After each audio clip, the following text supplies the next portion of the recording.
ప్రభునందు ప్రియులకు యేసుక్రీస్తు నామములు శుభములు తెలియచేయుచున్నాం. ఈ దినము హెబ్రోన్ క్యాలెండర్ వాగ్దానము. నీవు నన్ను బ్రతికింపుము, నేను నిన్ను స్తుతించెదను, నీ న్యాయ విధులు నాకు సహాయములగునుగాక. కీర్తనల గ్రంథము 119వ అధ్యాయం 175వ చరణంలో భక్తుడైనటువంటి దావీదు ఈ మాటలు తెలియజేస్తూ ఉన్నాడు. ప్రియమైనటువంటి దైవజనమా, దేవుని వాక్యం సెలవిస్తుంది. ఎఫెసీ పత్రిక 2వ అధ్యాయం 1వ వచనం ప్రకారం మన పాపముల చేతను అపరాధముల చేతను మనం చచ్చిన వారమై ఉండగా, పాపము అపరాధం మనల్ని ఏం చేస్తుంది? మనల్ని మృతమైన స్థితిలోనికి తీసుకుని వెళ్తుంది. అటువంటి స్థితిలో మన్ను నిన్ను స్తుతించును అని కీర్తనకారుడు రాస్తూ ఉంటున్నాడు.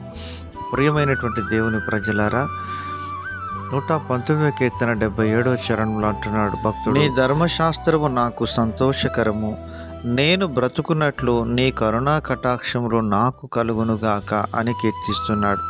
అవును ప్రియులారా, మనము క్రీస్తులో బ్రతకాలని దేవుడు కోరుతున్నాడు. మీరు బ్రతికి వర్ధిల్లాలని దేవుడు కోరుతున్నాడు.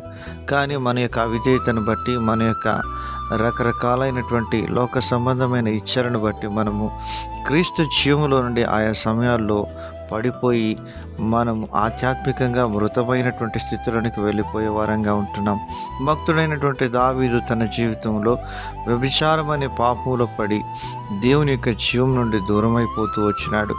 అందుకని నాతాను ప్రవక్తను పంపించి దేవుడు తన వాక్కు ద్వారా తనను దర్శించినప్పుడు వెంటనే దేవుని వాక్యం ద్వారా ఆ జీవాన్ని పొందుకొని పశ్చాత్తాప్తుడై రాసినటువంటి కీర్తన 51వ కీర్తన. నీ సన్నిధిలో నుండి నన్ను త్రోసి వేయకము అని ఎంతో గోజాడుతున్నట్లుగా మనం చూడగలుగుతున్నాం. నేను బ్రతుకున్నట్లు నీ మాట చొప్పున నన్ను ఆదుకొనుము, నా ఆశ భంగమై నేను సిగ్గునందక యుందునుగాక అని 119, 116వ చరణంలో కీర్తనకారుడు దావీదు రాస్తున్నాడు. ప్రియమైనటువంటి దేవుని ప్రజలారా, మరి మన యొక్క ఆధ్యాత్మిక స్థితి ఎలాగుంటున్నది? మనం ఏ రీతిగా దేవుణ్ణి ఆరాధించగలుగుతున్నాం?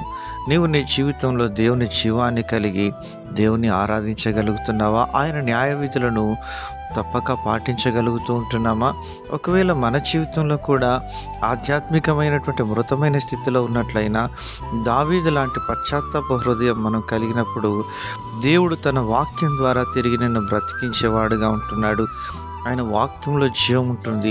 ఆ జీవము మనుషులకు వెలుగై ఉంటుందని దేవుని వాక్యం సెలవిస్తుంది. పాపముల చేత అపరాధముల చేత మృతమైనటువంటి లోకమునకు క్రీస్తు యొక్క జీవమును మనం పరిచయం చేయటం ద్వారా వారు సంతోషానందములతో నిండిన వారే దేవుని స్తుతించేవారుగా ఉంటారు.